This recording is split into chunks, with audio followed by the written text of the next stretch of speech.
What's good, YouTube? And welcome to the house. Just a couple personal updates. I've started cooking in the kitchen again, quite literally, and that's been really awesome. I've also been working out, full workouts, actually starting to do weights again, which I haven't done in a long time. So if the guns get a bit bigger, that's what's going on there. And also, if my face is super blotchy, my eczema's been acting up a lot more crazily since I had the crush card. I'm moisturizing 2 moisturizers multiple times every day, but yeah, it's just kind of going a bit crazy. So I'm not having some allergic reaction or anything too crazy if my face is red in different places. That being said, let's go ahead and get into these Megaton pre-sales, which are very interesting. Gamer's Choice is absolutely killing it here early, but I feel like a lot of people will want to burn and turn this product, so I'm going to be a bit harsh even with their pretty good prices. You can of course use code What'sGood5 for 5% off and to support the channel directly, which I do need to pay all those Uber Eat bills I had to do while I was sick.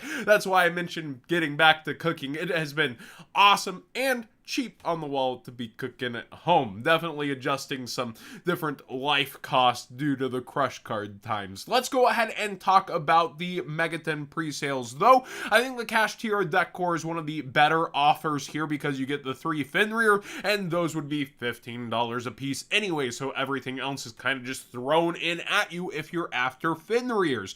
The branded Bestial Decor is also pretty good in my opinion with 3 Lubellion and 3 Magnuma. I think Magnuma might be one of the more underestimated cards here during the pre-sales, just like their original pre-sales, but we'll have to wait and see. I do think there will be an okay demand for Runic, but not quite this high. I do also think that Labyrinth is a weird mix of a deck that people will be after en masse, but a lot of people who would play Labyrinth already had it, but maybe they, went ahead and sold it before the 10 reprints, knowing Tama was going to be in the 10s, and will be picking it back up. Past the deck cores, let's go ahead and get to a lot of the singles. Lubellion at 20 isn't even the cost of an MSRP 10. Usually we see about 2 cards in that $20 range, a couple 10 to 12s, and the rest fall out quickly towards 5s from there whenever we're talking 10 singles. And this year, we don't have an import like Dragoon or Crossout Designator at all. We're more so here looking at, well, the reprints are the values in the promo singular that you get within the 10, and those are quarter century rares, which will admittedly some of them have some value, but I'll also talk about how they're getting priced out here. I do think Fenrir could be towards $18 actually as the 10s go on, but the Ultra has been falling fast with the anticipation of the 10 version, so we'll see how those meet in the middle or go maybe even down from here towards 12. You have Lubellion around 20. I do think that's appropriate. I do think it's a top chase card in the 10s, and I think it could actually go up towards 25, 30, depending on the value of the 10s and how they do fall out. Because again, the 10 value itself can go down, meaning the pulls kind of adjust to that, and it's not necessarily going to be the MSRP of the product. The 10s have changed a lot the last couple of years. Keep in mind that 10 pre-sales, a lot of cards tend to go down versus those. I know I'm sponsored and I tell you not to buy sometimes, but these two I do think are well priced early.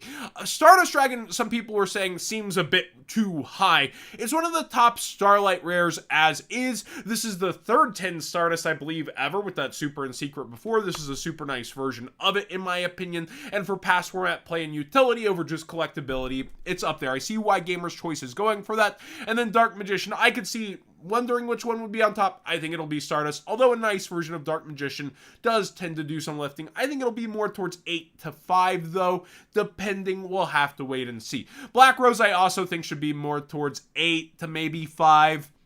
Then we get into more of the singles. Runic Tip, I think this will be maybe a $5 card, despite the love and demand for this deck and how good it is. I think it'll be towards 5. I think Cartesia will be around 8, so with the code that makes sense. It could be towards 12 as well, depending. One of the top cards, waifus for branded. I also think Illusion of Chaos would be more towards 8. Lady Labyrinth, I feel like should be towards 8 to 5, so it's in the range. Regulus, a great card, think should be around 5 as well. So a bit high on some where others are in the range. Now, again, I said Magnuma, I think is one of the more underestimated cards, and OG Art Red Eyes looks amazing, but that's been overestimated in the past, right? With the gold series, people thought that would be super collectible, but gold is achoo, people get allergic to that.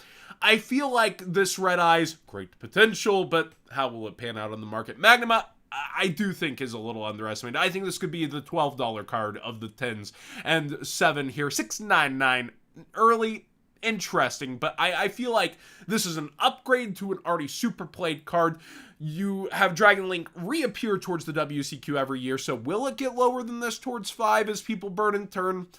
I feel like it's underestimated personally, but we'll have to wait and see. I can be wrong too also. Market Man can be wrong. I love Cyber in this rarity. I think this is about right. Exodia is about right and had huge demand out of battles for its Starlight rare. Neos' first appearance. I do think you'll see a lot of these try to give 3 to 5 back on 10s, but as people do try to just get them out of their shop, depending on how these 10s go, the reveals, they didn't get the most static response from the community. You might see some of them dip under expectations. Rite of Armaseer is great to see at $5. I think that's dead on, and if not a little bit under. And then you get into that range of, well, what's going to be what? I think Runic Fountain could be around 3. I think Hugin could be around 3. Ariana around 3. So all these at 5 kind of makes sense. They're trying to get bread and butter people to do mass orders or, you know, go upgrade to those deck cores. And again, kind of makes sense that they would try to get you to do that.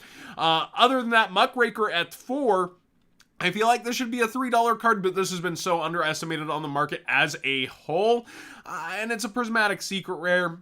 I could see why they went for that. Overall, again, even though I seem harsh here, Megaton singles often fall out a lot, and Gamer's Choice between the deck bundles as well as some of the top end cards are pricing very well and hitting that dartboard. Now, Tier 0 is up, and their prices are a bit higher than Gamer's, and they have import duties as well as different reasons for pricing up with how distributors have been in the UK. You've already seen Rarity Collection is 1.5x the price over there. It's completely gross what's happening with the UK prices. However, they still have 10 cases for international customers, and remember, you get free international shipping with them when you hit a certain amount. I think it's around 60, 70 pounds or something. I switch up here to go to US dollars at the top of the page, and what's happening with their prices, it seems a bit high, and I feel like they'll still sell out, but it's going to be mostly really thirsty regions for Yu-Gi-Oh! Like Australia, South America. I don't think a lot of the US customer base, which is half the audience watching, is going to be going for these. But again, half my audience isn't, which is why I'm bringing these here. And in your area, unfortunately, that may be deals as bad as product gets in other regions. So a lot of their prices are, again, up. Like they have Fenrir at 20, Bestial Lubellion at 26, Cartesia at 13, which again, I thought more towards the top of the range. And then you use the discount code What's Good 5 for 5% off and to support the channel directly. I would only probably be shopping these if your region is pretty bad for Yu-Gi-Oh! It seems a bit high to me, but excuse me. Still recovering from the crush card, but I'm getting better at talking long form. With everything going on with the prices here, again, feels high to me. Feels like the customers are going to be those regions. Gamer Choice, absolutely killing it, and I would be shopping here if you're in the US, and still be careful about what you're picking up and what you're deciding to go for. Now, what missed the 10s is Exo Sisters Magnifica. If you look at the Exo Sister deck core, everything else is super cheap, and this is starting to skyrocket. We always play that game of what's going to miss the 10s, and you're educated gambling versus really typically taking losing bets if you try to spread that out too much. The Starlight Rare is still actually down towards its lowest range ever, and the Ultra Rare is starting to spike, so it'll be interesting to watch and see what happens with this Starlight Rare as it does go down. It looks like you had one time where it could have been cheaper, except the prices are actually even under that point in the graph. So if you're going for the Starlight Rare, a lot of people are going away from those as new age investments because Quarter Century Rare has been really digging in, easier to get, comparable. I wonder who was talking about that a lot for, me, yeah. So even if it's not guessed as a Quarter Century Rare, a lot of these have been dipping, but not the most quantities in the world either. The Ultra Rare is mad up towards $10 at this point, though. You also have Curry Card, the Vine Carnate here. I'm going to take a random guess. Don't buy into this financially. Obviously, I'm not a financial advisor channel. I don't know the future of card product, what Konami will do. I think the Maven's product was super successful, and Konami's likely to continue a similar line or product style to that. And I think that'll get moved to the spring reprint set, because Ghost from the Past 2 flopped so bad on its face, egg all over Konami, that they want to replace that and make it successful. And I feel like they're holding this towards that range and letting those cards juice up. Now, the equivalent in the OCG had Curry Card Divine Carnate sleeves as well as Zeus sleeves. We talked about last Market Watch. Zeus is going back up in price. So Curry Card Divine Carnate here starting to spike, not be in the 10s. Starlight going up too. It'd be a pretty nice place to put it in a Maven's 2-like product or equivalent, and those sleeves already exist in the OCG. Those printing presses are already ready to make them, right? So with this starting to spike back up, be aware, Konami plans to cash in on this at some point, most likely. The talk of the town is the new Masterpiece series Platinum Dark. Oh, Masterpiece, my bad. Dark Magician. This is an absolutely gross product. I am one of the top Yu-Gi-Oh! Merch collectors, and I'm not going to touch this with a 10-foot pole. Now, it does look like they reworked the Platinum rarity on here. It does look a lot better, and they're charging $300 extra per card, $1,300 on this versus the Blue Eyes that was at $1,000 and is now selling for around $2,000 to $2,500. I see them in the groups all the time at 2K on Facebook, Discords, and I feel like it does look a lot better, but then again, the glam kind of looked there. They had video already, though, and the video made it look better. So we'll have to wait to see how it looks in person, but this looks absolutely terrible versus its glams, and in person, this now has an upped MSRP. Yes, there will only be 1,000 of them in the US region, and then if they're going to do the same thing as last time, 1,000 in the UK version, meaning 2,000 total, actually. And when we look at those gold cards that are gold plated, and they don't really do too well on the secondary market, even though I love them. Only the God cards, the first ones have. They have like Genzo, they have Utopia. If you haven't looked those up, look up on Tier 0, the gold cards. They're amazing, the metal ones. And they don't do well, but then again, they're not advertised well. There's 5,000 of each of those, though. That's only about double this, yet they've been selling it like $15 on discount.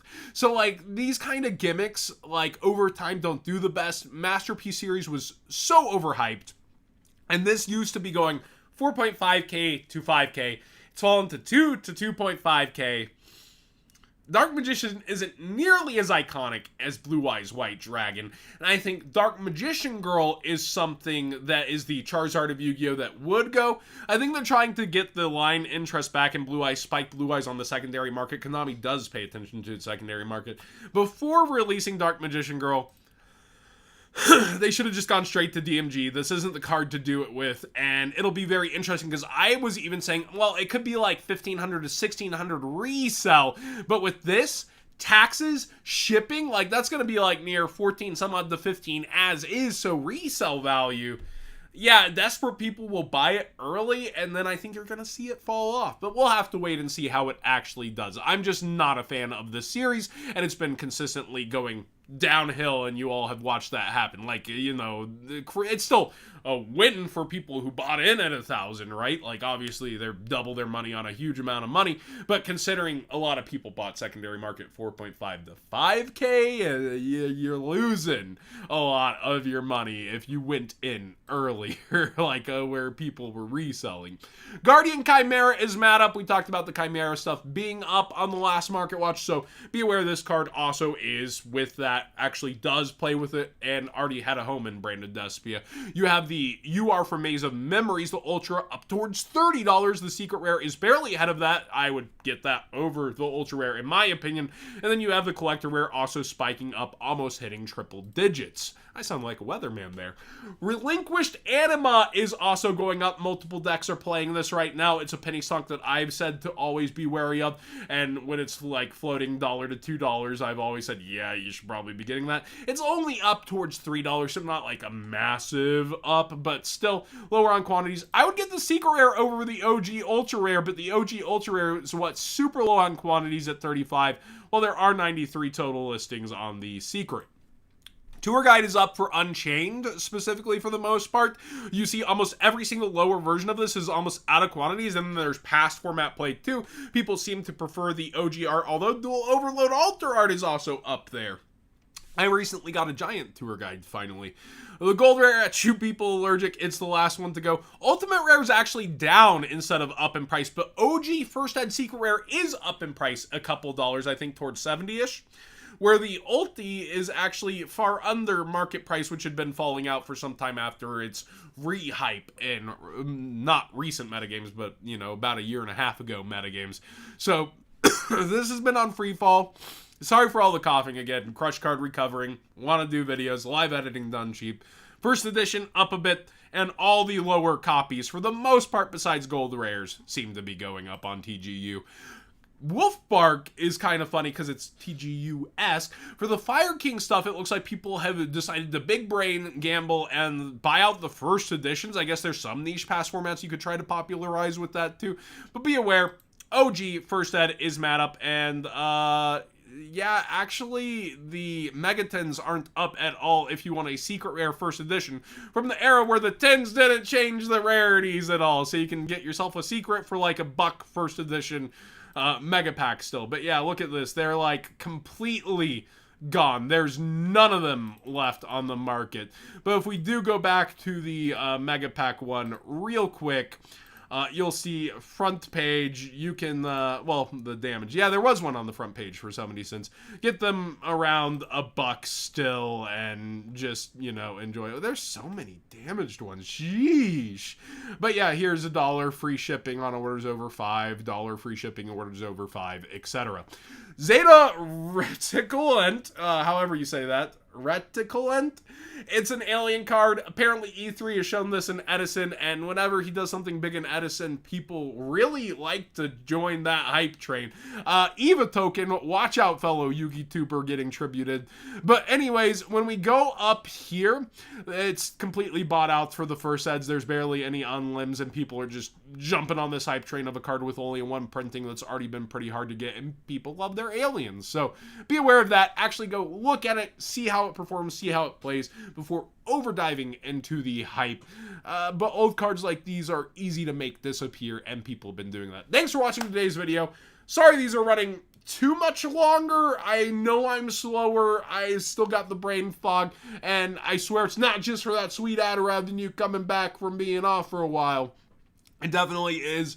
Like, I'm just genuinely slower, but I'm trying to bring that energy. Hopefully you're enjoying it. And thank you so much for watching. I want to be here without y'all.